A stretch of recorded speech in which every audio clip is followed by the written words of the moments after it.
On va recevoir Ariel Dombal qui va être là dans une seconde. Alors, vous savez que régulièrement, nous recevons dans la dernière partie des invités qui nous échappent un peu de l'actualité. On consacre un peu plus de temps que nous en consacrerons dans quelques instants. Mais il se trouve qu'elle va chanter le 14 juillet et elle va porter la flamme. Ah bon? C'est bien. Eh oui. Elle chante aussi. Mais oui. Enfin, je veux dire, très bien. Non, même. le 14 C'est son métier de chanter, je veux dire. Mais enfin, Philippe. Vous êtes vraiment je désagréable. ne savais pas qu'elle allait chanter le 14 juillet. Je ne me Vous permettrai rattrapez à pas la dernière feuille de la dernière branche. Alors, elle sera à côté de vous, j'espère que vous tiendrez bien. Oui. Elle est remarquablement intelligente. Eh ben, bien sûr, c'est évidemment... C'est vrai, Bon, je le pense. Je suis d'accord avec vous. Alors, merci Élodie. Je salue Marc Jolivet qui me dit « Cher Pascal, sois gentil avec mon ami Claude Posternac ». Bah oui. Vous le connaissez, Marc Jolivet? Oui, c'est un grand ami, oui. Eh ben, écoutez... Nous avons on a écrit un spectacle ensemble. Ah, vous faites aussi des spectacles? Oui, j'écris des pièces, oui. Il est 13h, on est très en retard, il est 9h53, tout de suite. Nous sommes heureux régulièrement de recevoir Ariel Dombal sur ce plateau parce qu'elle nous apporte un peu de poésie, de charme, d'intelligence et nous en avons bien besoin en ces temps-ci. Bonjour Madame Dombal. Bonjour, joie d'être avec vous. Quel cénacle brillant. J'allais vous le dire, hein, mais par votre présence, vous donnez encore davantage de brillance à ce cénacle. Vous êtes là parce que l'actualité est importante puisque le 14 juillet, vous chanterez sur le parvis de l'Hôtel de Ville de Paris à l'occasion de l'arrivée de la flamme olympique dans la capitale. Donc on en parlera avec vous tout à l'heure. Oui. Il y a un peu de pression, j'imagine, quand même, ça, un peu de Bien tension. sûr, parce que c'est chanté, je suis entourée de mes danseurs, mais néanmoins, comme je vous dirais peut-être tout à l'heure, c'est sur du Beethoven, il faut de la voix, il faut de la puissance, et puis c'est un honneur quand même, c'est d'une très très grande émotion, cette flamme qui a parcouru le monde et qui arrive dans la capitale et être choisie. C'est la 7e de Beethoven, c'est ça? Voilà. Moi, la 7e de Beethoven. Johnny, d'ailleurs, avait également utilisé cette musique avec des paroles, je crois, de Philippe Labro. Ah oui? Il me semble que... Est-ce que c'est pas la 9e? Non. Beethoven a été très, très utilisé parce qu'il y a cette grandeur, cette gloire à l'intérieur et puis cette cadence.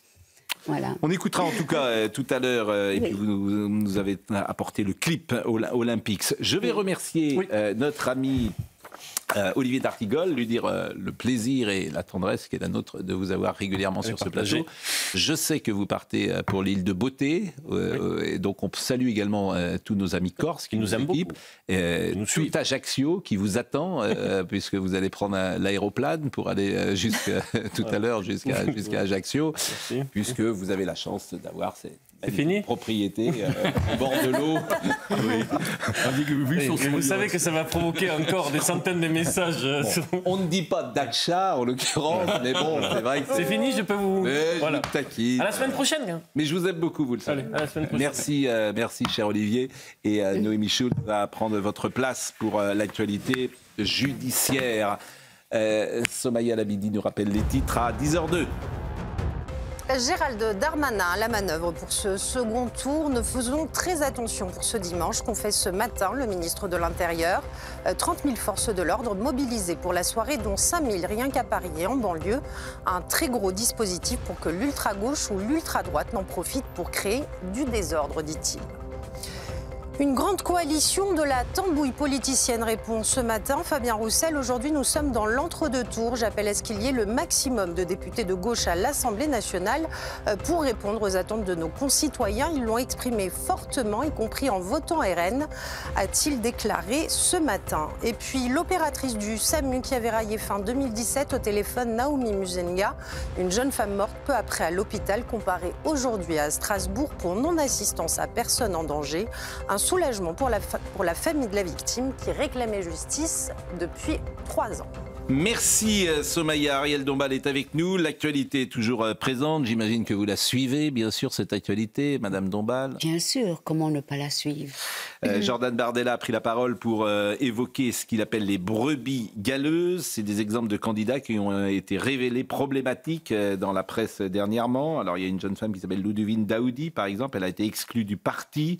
Elle se présentait pour le second tour après la diffusion d'un cliché où elle arborait une casquette nazie de sous-officier de la Luftwaffe. Waffe, arborant une croix gammée et le signe nazi. Il y a également toutes les civilisations ne se valent pas, tweeté par Madame Marie-Christine Saurin dans la première circonscription des Hautes-Pyrénées. Elle dénonce une manipulation. Il y a un candidat également qui s'appelle Didier Grenon qui a affirmé que les Maghrébins n'ont pas leur place dans les hauts lieux. Si je suis élu, j'arrêterai l'humour raciste, a promis à la montagne Isabelle Dubré. Bref, sur 577 députés, il y a des gens, évidemment, qui n'ont pas le profil. J'écoutais Jordan Bardella hier soir. Il disait quelque chose qui est intéressant. Il disait on est plus écouté, suivi que les autres. Et il y a des journalistes qui ne font que ça, d'aller chercher le profil du candidat du Rassemblement national. C'est sans doute vrai. C'est-à-dire qu'on regarde le Rassemblement national comme on ne regarde pas les autres partis en France. Et sur les 577, forcément, il peut y avoir des gens qui n'ont pas leur place. Écoutez ce que disait Jordan Bardella. Il peut y avoir sur 600 candidats que vous avez investis en quelques heures, 2 ou 3 profils qui peuvent tenir des propos qui sont contraires à ce que je défends, à la ligne politique de mon mouvement. Dans toute organisation humaine, il y a parfois des brebis galeuses. C'est vrai en politique, c'est vrai dans le monde de l'entreprise. Ce qu'il faut juger, c'est la réaction de la direction. La différence, c'est que quand j'ai une brebis galeuse dans mon parti politique, je l'exclus. À la France Insoumise, il est investi et on voit qu'il y a des gens chez eux qui sont fichés S et qui portent atteinte à la sécurité nationale. Bon, est-ce que vous êtes d'accord avec cette analyse ? Je suis totalement d'accord.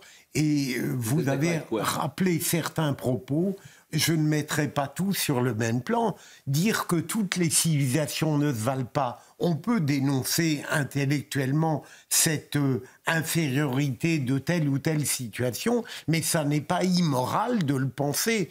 Tandis que interdire que les musulmans aillent dans des hauts lieux, si j'ai bien saisi, ça c'est plus que discutable. Bon, en tout cas, je ne sais pas si j'emploierais le mot civilisation, mais il est clair qu'une société qui permet à une femme de travailler, de sortir comme elle le veut et de mener une vie amoureuse comme elle l'entend, me paraît plus avancée qu'une société qui condamne les femmes à rester chez elles et à ne pas choisir la vie qu'elles veulent. C'est ce que je viens de dire, mais voilà. Vous le dites mieux. Comme non, mais moi, j'ai pas employé le mot civilisation parce qu'il est connoté. Oui, mais évidemment, la société, en fait, la société occidentale me paraît plus intéressante pour la liberté que la société aujourd'hui. En tout cas, il n'est pas honteux de le dire. Oui. Ce qui se passe, pourquoi pas, en Afghanistan où les talibans ont le pouvoir. Je pense que les journalistes, avec rigueur, suivent chaque candidat du RN. Moi, je trouve ça tout à fait normal. Bien sûr. C'est-à-dire, il faut suivre. Il faudrait qu'ils le suivent pour tout le monde. Il faudrait qu'ils je termine ma phrase. Je pense de l'autre côté, bien évidemment, il faudrait que les sanctions qui n'arrivent pas dans le compte du Nouveau Front Populaire devraient arriver et elles n'arrivent pas. Et on sait, c'est impossible d'avoir un fichier S qui se présente. C'est impossible d'avoir quelqu'un de la Jeune Garde. La Jeune Garde, c'est quand même une chanson, les chansons des trotskistes. Et les trotskistes, ils sont pas là pour respecter la démocratie. Ils sont là pour faire la révolution. Claude Pasternak, on a eu un exemple avec le rap. Le rap hier. Vous avez M. Coquerel qui a dit « Je trouve ça sain que des jeunes gens alertent les jeunes populations du danger de l'extrême droite. » Je rappelle que dans ce clip, on insultait Marion Maréchal, on insultait Marine Le Pen, on disait qu'on allait sortir la Kalachnikov pour Jordan Bardella. Je répète pas les mots qui étaient dits, mais personne dans l'espace médiatique ne réagit. Pas un artiste. Pas un artiste n'a simplement le courage de dire ces rappeurs disent des choses ignominieuses. Ignominieuses. Personne. Non mais en plus c'est un comportement. C'est ça qui est sidérant. Je veux dire, personne ne prend son tweet pour dire. C'est même un comportement raciste. Parce que vous voyez Madame Tondelier qui dit c'est leur façon de s'exprimer, mais ça veut dire quoi? C'est raciste. C'est Éric Coquerel qui a dit ça avec leurs mots. Mais vous avez raison, c'est Éric Coquerel. C'est insupportable. Madame Tondelier a dit pire que ce que vous venez de dire. Elle a dit les codes du rap, c'est comme ça, sont comme ça, c'est violent pour les femmes. La féministe Marine Tondelier cautionne donc la misogynie, l'homophobie, l'antisémitisme, en plus des... Les règles de l'intersectionnalité. Là, pour le coup, il faut séparer l'artiste de ses œuvres. Un mot de Pierre Vermeuren que je suis régulièrement et que je salue parce qu'il a fait une tribune dans le Figaro qui était tout à fait remarquable ces dernières heures. Une grande partie de la population aujourd'hui ne fréquente jamais les classes populaires françaises qui se trouvent dans un tout autre tas qui se trouve dans d'autres régions que Paris. Quand vous vivez dans un milieu homogène, vous avez l'impression que tout le monde est comme vous, que tout le monde vote comme vous, mais vous ne savez pas qu'à 30 km, les gens ne visiteront jamais les lieux dans lesquels vous vivez. Les gens vivent entre eux. C'est intéressant parce qu'Ariel Dombal, on peut faire le reproche aux artistes, globalement, de vivre ensemble, voilà, d'être complètement coupés du reste de la population, d'aller dans des restaurants, dans des hôtels, dans des lieux où ils ne sont pas confrontés à la vie des autres. Ah, je crois que c'est faux. Vous savez, les artistes, on est un peu dans un cosmos particulier. L'artiste est un hypersensible, l'artiste est quelqu'un qui est toujours comme un funambule, qui est toujours entre deux abîmes. On est en même temps un personnage de fiction. On habite nos personnages. Donc on est un tout petit peu fou. Oui, mais est-ce que vous faites, par exemple, est-ce que vous allez au cinéma et vous faites la file d'attente? Est-ce que vous êtes allé dans un McDo? Non, est-ce que vous allez manger un jour dans un McDo? Le caissier, gentiment, vous reconnaît et vous dit, voilà, vous passez avant gentiment. Et les restaurants, peut-être qu'on a une table parce que les gens vous aiment bien. Mais si vous aiment bien, sinon, comme tout le monde, vous n'avez pas de table. Non, mais c'est vrai que l'artiste, le poète, le chanteur, le comédien, on est tout de même des êtres. Vous savez, au XVIIIe siècle, on était excommuniés. C'est quand même un peu... Mais là, vous n'êtes plus excommuniés. Au contraire, vous êtes glorifiés. Glorifiés, heureusement. Oui, non, mais j'entends bien, mais le reproche qui est fait, c'est vous ne pouvez pas comprendre parce que fondamentalement, vous n'êtes pas confrontés à nos problèmes. Vous ne savez pas ce que c'est que une fin de mois. Je gagne 1 500 € par mois. Si vous saviez, alors maintenant, n'est-ce pas, le terrain de la création est tellement confus. Moi, je suis entourée de musiciens, notamment, qui n'arrivent absolument pas à joindre les deux bouts. C'est devenu extraordinairement difficile. Cet océan de musique qui passe par le net, par le streaming. On a des nouvelles d'écouter, des nouveaux écrans, des nouvelles manières d'être. Et c'est extraordinaire. Non mais c'est vrai, là je partage, pour connaître aussi pas mal d'artistes, il y a beaucoup de gens qui galèrent, et vous avez parfaitement raison de le dire, et même qui sont... et c'est pour ça que... Durement. Mais convenez aussi que dans votre métier, ce qui est compliqué, c'est qu'il y a une exigence de réussite. Et tout le monde n'a pas de talent. Et c'est un vrai problème. Non, mais ça a toujours été. Oui, mais dans ce milieu, il y a des gens qui écrivent, c'est des écrivains sans lecteurs, c'est des musiciens sans auditeurs. Voilà, donc, mais justement... Et c'est des acteurs sans rôle. Mais alors justement, une des gloires de la France, c'était d'aider et d'aimer les acteurs, les musiciens, les chanteurs. Ils sont bien traités quand même. Oui, les gens... Les intermittents du spectacle, un régime favorable. Mais heureusement, parce que vous savez, nous, les acteurs, les artistes, on est le ciment des sociétés. Oui. Après, quand on revoit les vies des gens, eh bien, il y a des musiques, il y a des films, il y a tout à coup... Je suis d'accord avec vous, mais il y a toujours quelque chose de paradoxal à avoir un statut privilégié et demander l'égalité dans les autres domaines. Je pense que les artistes ne sont jamais privilégiés, parce qu'on est trop dans un tumulte de la création et aussi du désir de l'autre. On est tributaire du désir de l'autre. Vous ne trouvez... pardon. Oui. Vous ne trouvez pas qu'aujourd'hui, il y a un peu une mythologie de l'artiste qui met les médiocres sur le même plan que les meilleurs? Je ne crois pas, parce que regardez par exemple notre cinéma. Si nous n'avions pas toutes ces aides de l'État, il n'y aurait plus de cinéma français. Et tout de même... Ce serait dommage. Ben voilà, la nouvelle vague, le film d'auteur, la vraie création libre, c'est quand même le sel de la terre. C'est ce à quoi il faut... la liberté dans la création. On va pas se raconter de salade. Moi, je suis un fan absolu du cinéma, vous le savez, je le dis souvent ici. Mais il y a quelque chose parfois d'agaçant. Et on sait bien qu'au-delà de la qualité du film, ce qu'on privilégie parfois, c'est le sujet. Et qu'on aura des avances parce que tel sujet entrera dans les codes de l'époque. Bien sûr, les codes de l'époque, maintenant, c'est des films très sociologiques. Et puis, la télé-réalité aussi a fait beaucoup de mal au cinéma, parce que maintenant... On veut que les gens soient ce qu'ils sont. C'est-à-dire, si on veut un gardien, on prend un gardien. Voilà, l'acteur, la composition de l'acteur. Vincent Lavouette, vous voulez dire quelque chose après Noémie Schulz? Mais non, parce que Pierre Vermeuren a raison. Mais il n'y a pas simplement les artistes qui vivent dans leur univers clos. C'est-à-dire que tout le monde, à l'époque numérique, est dans son petit orbite uniquement dans son petit univers. Autrefois, il y avait des endroits où on se retrouvait. Ça s'appelait le bistrot. Tout le monde allait au bistrot. Tout le monde allait à l'église. Tout le monde allait au parti, tout le monde allait au patronage, tout le monde allait au... Il y avait des endroits comme ça où on pouvait partager, rencontrer des gens d'autres milieux, d'autres âges. Il reste le football. Il reste le football. Peut-être il reste... Non mais c'est intéressant ce que vous dites. Oui. C'est vrai, oui. Il y avait le métro. Bon, il n'y a plus de militants, il n'y a plus d'églises, il n'y a plus de syndicats qui rassemblent réellement autre chose que qui rassemblent en masse. Et tous ces lieux qui étaient des lieux de sociabilité ont disparu. Il y a le supermarché, et puis pas grand-chose d'autre. Et la télé. Et la télé encore, vous regardez maintenant ce que vous avez envie de voir. Les gens de CNews regardent CNews. Ils fréquentent des gens qui regardent CNews. Oh, non. Non, et puis, non, c'est en partie vrai. C'est en partie vrai, il y a l'isolement et les gens, nous sommes devenus complètement des êtres par écran interposés.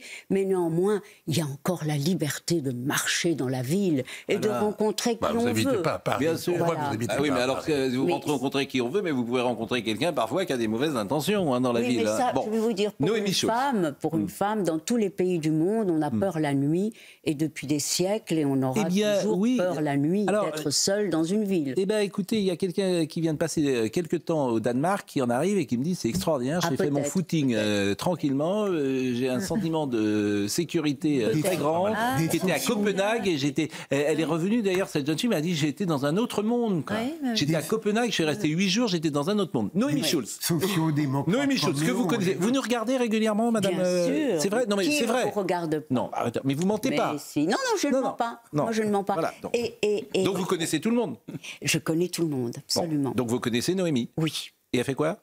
Eh bien, elle est sur l'actualité et le culturel. Non, judiciaire. Vous voyez, elle fait le judiciaire. Bon, judiciaire. Mais elle peut aussi parler...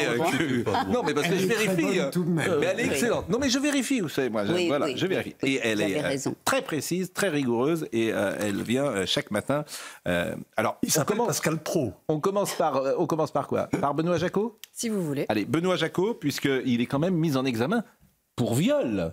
Actualité culturelle. Donc, ce n'est pas rien, évidemment. Pour viol sur 2 actrices, Julia Roy et Isilde Lebesco. Alors, pour Isilde Lebesco, ce sont des faits qui remontent entre 1998 et 2000. Elle était alors mineure, donc il y a viol sur mineur et viol conjugal sur Julia Roy en 2013. Quand il l'a connue, elle avait 23 ans, il avait 42 ans de plus qu'elle et s'est noué une relation qu'elle a décrite comme une relation empreinte de violence et de contrainte morale et qui a duré 5 ans. Donc cette mise en examen est arrivée à l'issue d'une garde à vue de 48 heures. Il y a eu des confrontations qui ont été organisées et Benoît Jacot a été placé sous un très strict contrôle judiciaire. Il a dû payer un cautionnement de 25 000 €, interdiction d'exercer son métier de réalisateur, y compris en se rendant dans un festival ou d'être dans la représentation, interdiction d'être au contact de mineurs et d'entrer en contact, bien sûr, avec les 2 plaignantes. À noter qu'il a été placé sous le statut de témoin assisté pour certains faits. Donc il n'a pas été mis en examen pour l'ensemble des faits qui lui étaient reprochés et pas de mise en examen concernant les faits reprochés par Judith Godrèche parce que ces faits-là sont prescrits. Un mot de Jacques Doyon, lui, sa garde à vue a été levée pour des raisons médicales et le parquet examine encore les suites à donner aux plaintes qui ont été déposées le concernant. Bon.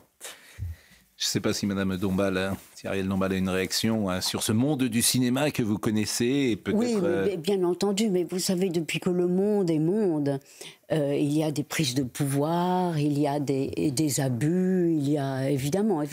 Mais là, on est dans une époque où les femmes parlent et je crois que c'est bon, c'est évidemment parfois excessif, mais quelquefois... enfin, la parole est libérée et on est dans un mouvement MeToo qui est très important. Vous savez, les femmes, on a 21 siècles derrière nous où on avait vraiment très très peu de droits. Et notamment des choses qui, on a beau en parler, ne viennent jamais, comme à travail égal, salaire égal, et enfin, tous les domaines possibles. Et les premières femmes à l'Académie, ça date d'il y a à peine 40 ans. Marguerite Yourcenar, je pense, c'est 76 ou 77. Et la première femme qui a eu le droit de conduire un camion, et la première femme Les femmes ont passé le bac, je crois, en 1920 la première fois, et le vote des femmes, c'est 1946. Donc, voilà, autre affaire judiciaire que vous avez suivie, la réclusion criminelle à perpétuité a été requise à l'encontre de Jérôme Tonneau, suspecté d'avoir enlevé et assassiné son ex-conjointe Nathalie Debailly à Lille en 2019. On peut peut-être écouter, d'ailleurs, je ne sais pas si on a le frère que vous avez interrogé. Écoutons le frère de cette jeune femme et le calvaire qu'elle avait suivi, et vous allez nous rapporter ce qui s'est passé à l'audience. C'est un soulagement, ça fait du bien. On avait déjà eu un soulagement lors de cette audience quand le ministère public s'était excusé auprès de nous, et ça a été très important. Là, on comprend maintenant qu'en plus de ça, Madame l'avocate générale a compris la gravité de ce qu'avait vécu ma sœur, l'a posé avec des mots très lourds, très durs à entendre pour nous. On se replonge encore dans l'abominable, dans la barbarie qu'a subie ma sœur. Et effectivement, il fallait que les peines, je vous l'ai déjà dit, soient à la hauteur de cette barbarie. Et pour nous, ce qui a été demandé aujourd'hui, oui, ça l'est. Bon, il réagit, le Nicolas Debailly réagit au réquisitoire qui a été donc rendu hier après-midi. Donc sans surprise, l'avocat général a requis, sans grande surprise en tout cas, à l'encontre de Jérôme Tonneau, la prison à perpétuité. On rappelle que parce qu'il n'a pas supporté d'avoir été quitté par Nathalie Debailly, il l'a fait enlever. Elle a été, il n'a pas accepté d'avoir été quitté, donc il l'a fait enlever dans des circonstances absolument terribles. Et l'avocate générale a insisté sur la violence. Elle dit il y a homicide et homicide. Elle a rappelé que Nathalie Debailly a eu tellement peur, s'est tellement débattue qu'elle a arraché la poignée de sa portière de voiture quand elle a été enlevée dans son parking. Elle a compris ce qui lui arrivait. Elle s'est débattue. Il y a des traces de défense, de gestes de défense sur ses mains, sur ses poignets. L'avocate générale a insisté sur la préméditation, la détermination de Jérôme Tonneau, sur son profil aussi qui reste très inquiétant. C'est un homme qui, les experts psychiatres l'ont dit, alors n'a pas de pathologie mentale, pas d'altération du discernement, mais absence totale d'empathie, aucune culpabilité. Il n'a pas présenté ses excuses lors de ce procès, une forme de cynisme. Encore aujourd'hui, il n'a apporté, encore lors de ce procès, il n'a apporté aucune précision sur ces 12 minutes, en fait, puisque ça, une fois que les personnes qui l'ont aidé à enlever Nathalie Debailly l'ont déposée dans sa baignoire. Les enquêteurs sont arrivés à la conclusion qu'en l'espace de 12 minutes, il l'avait tuée et puis il avait changé de chemise, il s'était lavé les mains et il était parti de chez lui. Et sur ce huis clos de 12 minutes, il n'a rien voulu dire. Il se retranche derrière une amnésie assez opportune. Ça lui permet de ne pas se apporter de précision. Alors les médecins légistes sont venus dire ce qu'avait sans doute vécu Nathalie Debailly et c'est absolument terrible. Jérôme Tonneau, donc on a vu hier après-midi plié en deux, se boucher parfois les oreilles pour ne pas entendre ce que disait l'avocate générale. Donc la réclusion criminelle à perpétuité pour Jérôme Tonneau, pas beaucoup de surprises, mais une sévérité aussi contre les 3 autres hommes. On rappelle qu'il y a 3 ressortissants roumains également dans ce box des accusés. C'était des amis de Jérôme Tonneau. Ils ont enlevé Nathalie Debailly. Ils ont toujours dit qu'ils ne savaient pas qu'il allait la tuer. Quand on dépose une femme dans une baignoire, je ne sais pas à quoi on peut s'attendre. C'est pas sérieux, a dit l'avocate générale. Un mot juste pour dire, une sévérité, a-t-elle dit dans mes réquisitions, parce qu'à mon sens, au-delà des excuses que j'ai pu faire à la famille, au-delà de l'enquête administrative, je me devais de rendre justice à Nathalie. Ce qui est sidérant dans ce que vous me dites, c'est que l'attitude de Jérôme Tonneau, et c'est ça qui nous interroge toujours sur le cerveau des autres, et en l'occurrence d'un criminel, à aucun moment il culpabilise, il présente des excuses. Et vous dites, comme un enfant, il se bouche les oreilles. Et c'est ça qui reste le grand mystère. Alors vous le connaissez, ce mystère, vous avez été procureur. Pascal, mais il y a à la fois des dénégations judiciaires où la mauvaise foi est évidente, et ce que décrit Noémie, c'est ce qu'on connaît parfois, c'est le déni psychologique. C'est-à-dire que l'être ne peut pas admettre qu'il a commis le pire. Ouais. Oui, mais ce qui est intéressant, Noémie, quand on vous écoute, c'est qu'évidemment, nous ne sommes jamais des témoins directs, et quand on écoute ces récits, on se rend compte aussi à quel point la justice est une chose humaine. C'est-à-dire que c'est des hommes qui en jugent d'autres, et tout parle, tout signifie.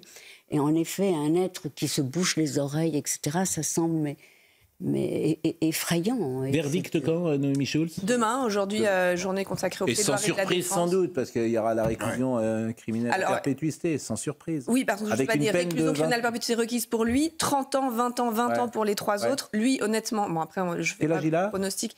Il a 58, je crois. Il terminera sa vie en prison. Oui, je pense. La question est plutôt sur quelle juste peine pour les autres hommes qui l'ont enlevé, ne l'ont pas tué effectivement de leurs mains, mais ont participé très largement à ce crime. Comment faire une transition sinon Oui. Difficulté très grande avec Ariel Dombal, et je le disais, vous allez chanter le 14 juillet. Alors, vous allez chanter et recevoir la flamme, porter la flamme?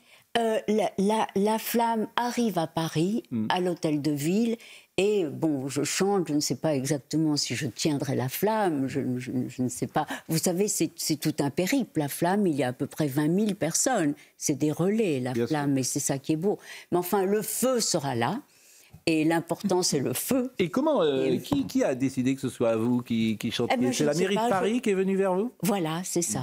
C'est ça. Bon. Ils m'avaient... Enfin bon, ils me connaissaient, ils étaient présents à certains de mes concerts, et notamment au Grand Palais, où j'avais chanté du Handel. Et puis voilà, vous savez, je viens du classique. Bien sûr. Vous nous avez apporté un clip, un extrait. Je pense que c'est la chanson d'ailleurs que vous allez interpréter ce jour-là. Écoutons. Ça s'appelle Olympics. Eh bien, écoutons Olympics.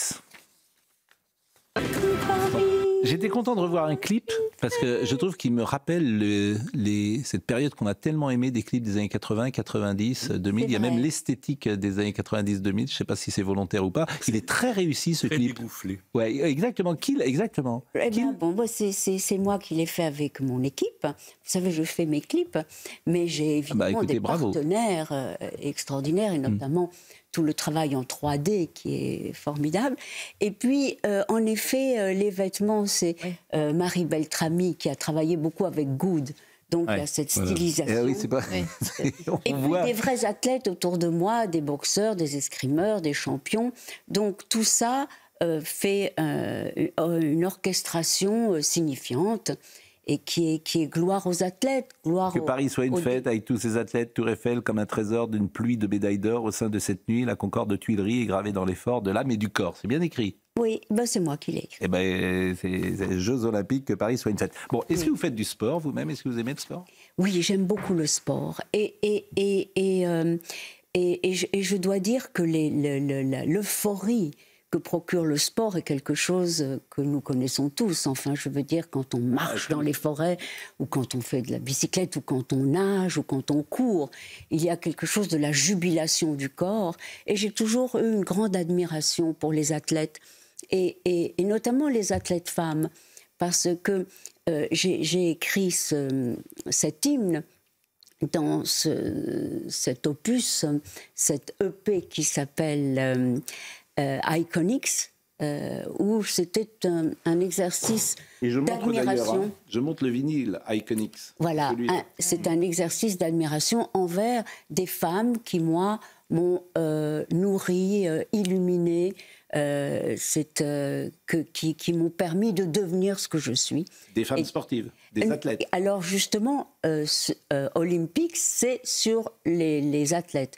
Mais dans Iconics, il y a simplement d'autres figures. J'ai deux amours. Il y a... Je vois. Voilà. Fever, voilà. Et il y a Shirley Bassey, il y a Peggy Lee, il y a Marlène Dietrich, des figures de femmes. Je reprends certains de leurs titres, hein, pas toujours les plus connus, mais qui, moi, m'ont saisi à un certain moment. Et donc, pour Olympique, c'est en effet, je me suis penchée sur à quel moment les femmes ont pu avoir accès aux Olympiades. Et évidemment, ça n'a pas été de tout repos, parce que M. Coubertin, qui a fondé les Jeux Olympiques modernes, a dit « Je ne veux pas abîmer nos Olympiades avec des femmes ». Et donc, voilà, abîmer. Oui, parce qu'il considérait que en fait, il y a des gens qui considéraient que le sport... est un peu vulgaire finalement, et que la femme doit est plus belle que le sport. Elle Oui, ne doit pas, j'allais dire, elle ne doit pas transpirer sur un cours. Vous voyez, il y a cette vision-là de la femme, de la mettre sous cloche. Oui, sous cloche. Mais en effet, elle n'avait le droit qu'au cricket, peut-être au tennis, voilà. Et voilà. Alors la première championne, c'est en 1900, Hélène de Pourtalès, voilà, c'était la voile. La femme avait tout de même le droit d'être dans des équipes de voile. Mais l'athlétisme, la gymnastique, le saut en hauteur, enfin, toute cette beauté. D'ailleurs, il y a aussi des nouveaux sports qui entrent cette année, comme le skate, ou comme le surf, ou comme le... Et ça, c'est... Bon, le surf, je le mets dans le sport, le skate, bon, tout le skate, je ne sais pas si vous avez vu les champions de skate, c'est extrêmement athlétique. Oui, je suis d'accord avec vous, mais bon, les jongleurs aussi, au cirque, peuvent être athlétiques, et c'est toujours la difficulté c'est difficile d'ailleurs de définir précisément ce qu'est un sport. Oui, est-ce que les danseurs sont des sportifs? Forcément, en tout cas, c'est des athlètes exceptionnels, les danseurs. Oui, bien sûr. Je le pense. C'est pour ça qu'il y a beaucoup de choses qui sont, quelques domaines qui sont à la lisière. Qui fait du sport ici régulièrement, par exemple? Régulièrement? Tous les jours. Tous les jours, vous faites quoi? Oui. Rameur, marche et vélo elliptique. 1 heure par jour. 1 heure par jour? Ouais. Noémie, vous faites pilates Non, yoga et course à pied. Ah oui, vous faites... Monsieur Pasternak? Pilates, vélo et foot. Bon, foot? Oui. Somaya, vous faites... Bon, la dernière fois que Vincent Arouet a fait un jogging, je pense que Georges Pompidou était président de la République. Et vous, Pascal, ne me dites pas que vous ne faites rien. Mais moi, je fais de la natation. Ah, voilà, comme moi. Et j'adorais faire du pilate. Mais je dis, en fait, j'en fais plus beaucoup. Mais c'est vrai que le pilate, parce que ça assouplit. Ça fait plus qu'assouplir, c'est vraiment connaître son corps, ses forces, connaître ses propres forces. On est tellement aveugle par rapport à son corps. Si vous saviez. Voilà. Non, mais vous avez parfaitement raison. Oui.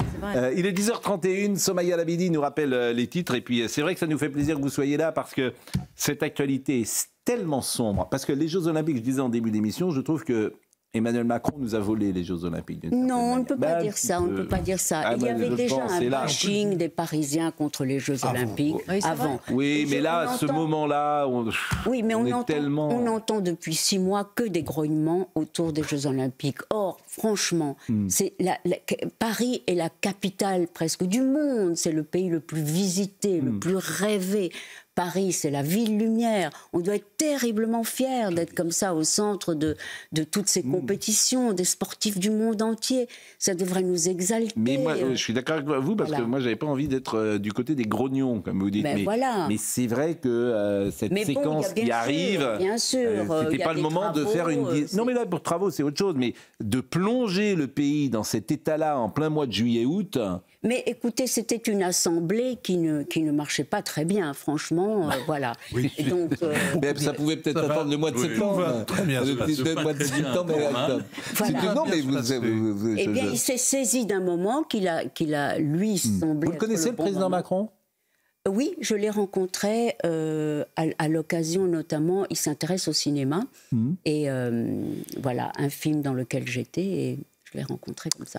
Bon, Et j'aime beaucoup Brigitte Macron et je trouve ça scandaleux la manière dont cette femme, qui a 10, 15 ou 20 ans de plus que lui, je ne sais pas, mais qui a été dès le début de sa présence auprès de lui, insultée comme personne, avec des bruits infâmes qui courent sur le net, des présidents qui l'ont insulté en disant « Oh, mais vous n'êtes pas mal pour votre âge », enfin des choses mais immondes. Donald Trump et Bolsonaro. Et ça, c'est honteux. Et je trouve que la France, qui est quand même le pays où les créatures féminines sont encore fêtées et exaltées, on a traité cette femme de manière odieuse. Eh ben, je souscris à 100% ce que vous venez de dire. Oui. Et effectivement, pour la rencontrer de temps en temps, c'est une femme extrêmement intelligente et extrêmement...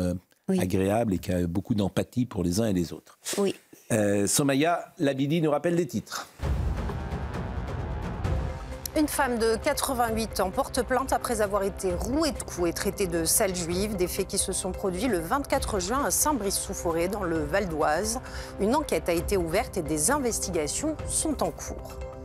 Elle plaide pour plus d'humanité. Selon Marine Tondelier, secrétaire nationale Europe Écologie Les Verts, la centaine de lois sur l'immigration est bien suffisante.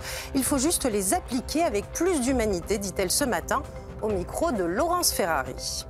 Et puis près de 9 mois après le début du conflit, le Hamas affirme avoir envoyé aux médiateurs, je cite, des idées pour mettre fin à la guerre à Gaza, une information confirmée par Israël.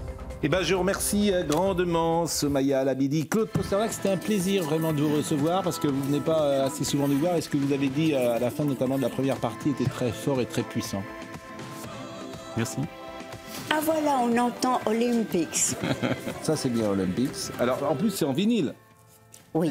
Donc ça c'est bien le vinyle. Il y a un côté vintage dans le vinyle et puis le son du vinyle reste quand même inégalé. Il est moins mécanique. Et là on entend votre voix. Merci d'être passé nous voir. Grandement, merci beaucoup. Et puis je vais remercier Stéphane Levard qui était à la réalisation, David Tonnelier qui était à la vision, Rodrigue Le Prado qui était au son, Samuel Vasselin qui est là cette semaine et Briac Japio. Merci grandement. Pas de Roland Dumas. Ah, on n'a pas parlé de Roland Dumas. Ben oui, mais parce que, ben oui, vous voulez dire un mot? Non. C'est trop court. Vous serez là ce soir? On peut en reparler longuement. Non, mais on peut prendre 2 minutes ou pas? Je le demande à Samuel. Allez, prenons 30 secondes. C'est quelqu'un que j'ai un peu connu et quelles que soient les dérives de son existence politique, je dirais que c'était une incarnation de l'urbanité et de la courtoisie française. Je l'ai beaucoup apprécié sur ce plan. Moi, je l'ai bien connu, je l'ai beaucoup suivi. Je trouve que c'est formidable qu'il s'en aille maintenant, 102 ans. Il a réussi à tenir 4 mois de plus que Badinter. Et il disparaît au moment où la 4e République renaît, avec le jeu parlementaire. Et c'était un homme de la 4e République. Et pour les mauvais côtés, c'était même un homme de la 3e République, pour les affaires, le scandale. Et c'est vrai qu'il était très courtois. Et quel... Bon, Monsieur Hervouet, il y a beaucoup de sous-textes, toujours. Mais c'est merveilleux. C'est l'intelligence, voilà. Le monde et les arrière-mondes. Voilà. Et alors là, Monsieur Hervouet, c'est un homme de l'arrière-monde, manifestement. Mais arrêtez. Et c'est pour ça que je l'aime beaucoup, d'ailleurs. Non, mais parce qu'on comprend ce qu'il veut dire. Bien sûr, bien sûr. Est-ce qu'était le passé? Bon, je vous remercie grandement. Il y avait ce mot célèbre de François Mitterrand, pour le droit j'ai Badinter, pour le tordu j'ai Roland Dumas. Merci vraiment grandement et pardonnez à Jean-Marc Morandini ces quelques secondes supplémentaires. À ce soir.